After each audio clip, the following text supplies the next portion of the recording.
The year 1989 began as a time of hope and promise. The town of Valdez, located in Prince William Sound and moderated by proximity to ocean waters, escaped the record low temperatures experienced by much of Alaska, although it had received 220 inches of snowfall in December and January alone. Over 2 feet of snow remained on the ground on the first day of spring, but the temperature was a relatively mild 43 degrees. Dan Lawn lived in Valdez, where he worked for the Alaska Department of Environmental Conservation. Lawn's job was to inspect facility and shipping operations at the terminus of the 800-mile Trans-Alaska Pipeline for the state of Alaska. As far back as 1984, Lawn had observed and reported a troubling pattern of lax oversight and preparedness at the terminal. Among his concerns, the ability to respond to a large oil spill. In the early morning hours of Good Friday, March 24, 1989, U.S. Coast Guard vessel traffic controllers in Valdez received a radio call. Yeah, it's Valdez back. We should be on your radar there. We've fetched up on the ground north of Goose Island off Bly Reef. And evidently, we get some oil, and we're going to be here for a while. We're approaching the Exxon Valdez. Dan Lawn was among the first to be notified that the tanker Exxon Valdez had grounded on Bly Reef. At the time I got notification of the oil spill, I'd been asleep for 2 or 3 hours. And I got a call from the Valdez Marine Terminal that the ship, the Exxon Valdez, had run aground at Bly Reef and was leaking some oil. He rowed a pilot boat out to investigate the scene and recorded the first photos and video of the stricken tanker. Arriving on the bridge of the tanker, only a few hours after Captain Joseph Hazelwood's radio call to the Coast Guard Vessel Traffic Control Center, Dan Lawn documented the initial attempts to calculate how much oil had been lost to that point. The result, in a little less than 4 hours, over 6,700,000 gallons had been spilled. You can see it leaking there by 5 port. The rate of loss from the ship was nearly 500 gallons of crude oil per second. 8 of 11 cargo tanks and 2 ballast water tanks had been torn open. Ultimately, the Exxon Valdez would leak 11.2 million gallons into the waters of Prince William Sound. While Dan Lawn and the Coast Guard scrambled to assemble and coordinate resources in Valdez, word of the accident spread across the state and throughout the lower 48. In Seattle, the Hazardous Materials Response Branch of NOAA, the National Oceanic and Atmospheric Administration, was notified early that first morning by the Coast Guard. This group, known as NOAA Hazmat, was created in the 1970s to provide scientific support and guidance during spills of oil and chemicals in the marine environment.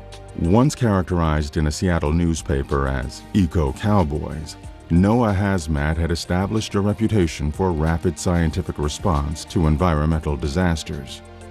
Following a frenetic morning of mobilization, the first wave of NOAA Hazmat responders departed for Alaska. By 7 p.m. March 24th, the first day of the spill, they were on the ground in Valdez and attending a press briefing with the Coast Guard and other response agencies. Over the next few weeks, NOAA Hazmat provided critical support for the response, detailing where the oil was and using computer models to predict where it would go. On the ground, NOAA team members helped to document initial oiling conditions on the beaches of Prince William Sound, as resources were mobilized for what would become the largest oil spill cleanup in history. Just as the scale of the spill and response was unprecedented, so too were the challenges. Prince William Sound was remote and considered to be both a pristine and robust ecosystem that also supported important fisheries. Devising and implementing plans for cleaning oil from contaminated shorelines became complex negotiations among competing and often adversarial interests. The role of NOAA Hazmat scientist was to provide a neutral technical basis for the hard choices involved in the cleanup. Inevitably, their advice was not always embraced with open arms. As the weeks and months wore on in 1989, the oil on the shoreline weathered and became increasingly difficult to clean up. As a result, more aggressive techniques were developed and deployed. The use of high-pressure hot water to blast oil from the shoreline became more common. Dr. Jacqueline Michelle was a key part of the NOAA science team working in Alaska. Trained as a geomorphologist specializing in coastal processes and the behavior of oil on different shorelines, she had studied scores of oil spills worldwide by the time the Exxon Valdez grounding had occurred. But even with this background of experience, she was surprised by the scale of this spill and the disarray of the initial response. It was total chaos. As always is the case. People were just trying to get set up in space. We're just, even something like power for computers or desktop space for laying maps out, or phone. I think we felt lucky we got one phone so we could communicate with the outside world. So it was a lot of chaos, but a lot of folks came who had been doing spill response for a while, and so we just started around doing our job. But essentially, there was so much oil, the focus was on water recovery, and then we started gearing up for shoreline cleanup decision making. Because of her expertise in oil spill fate and effects, Michelle dealt with many of the complex scientific issues that arose. For example, some working on the response felt that seasonal storms at the end of the first year would remove much of the oil from the beaches. So Jackie Michelle monitored shoreline conditions through the winter. Dave Kennedy's concern about the effects of aggressive shoreline cleanup and Jackie Michelle's finding that oil had persisted on the beaches after the first winter led to a more comprehensive NOAA program to document the physical and biological consequences of both oil and cleanup. The monitoring revealed that most plants and animals on oiled beaches, such as seaweeds, barnacles, and snails, recovered after around 4 years.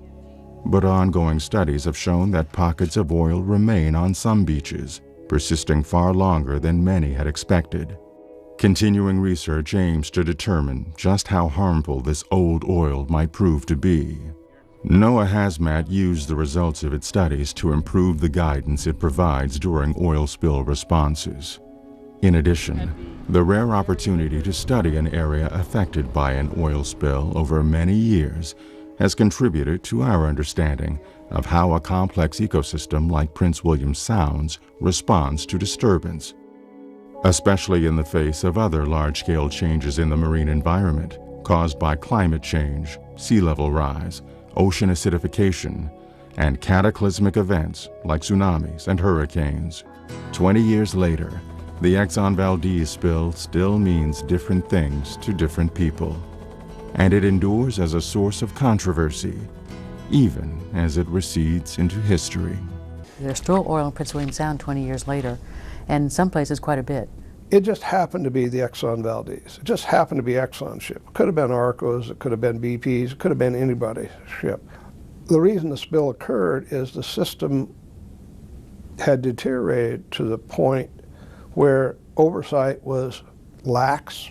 There's a lot of interest in sort of revisiting, 20 years later, what have we learned? What still needs to be done, if anything? I'm starting to see that we're falling back into this complacency that existed before the oil spill.